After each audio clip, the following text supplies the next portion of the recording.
years have come and gone since a mother won a settlement against a Hampton City Schools, but they still haven't paid. The parent tells us she lost her job with the school district because she stood up for her special needs daughter. Only 10 on your side's Aesia Toliver is investigating this and has more from the mother, Aesia.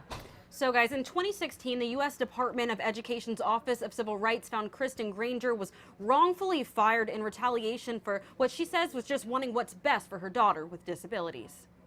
Kristen Granger is a single mother who lives in Hampton. She works hard to take care of her 14-year-old daughter who has deaf blindness.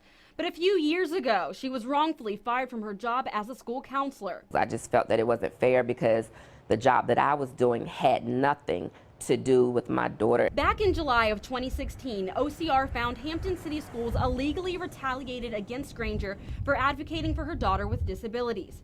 Granger says this all stemmed from her getting a disability advocate to step in for her daughter's IEP meetings at Captain John Smith Elementary School. IEP meetings are a support service for students with learning disabilities. Granger says she couldn't always make the meetings because she worked full-time or was sick from her Crohn's disease.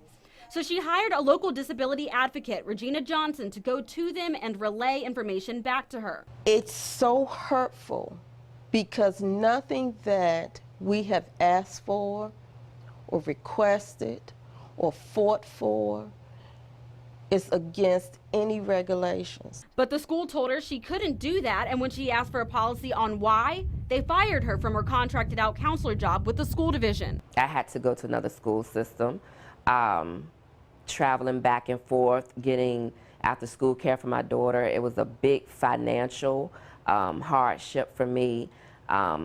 Physically, mentally, I had to go to therapy. So she went above their heads and had the Department of Education look into it. They ultimately found the school in violation, and part of the agreement was compensation for lost expenses, which for Granger is more than $10,000.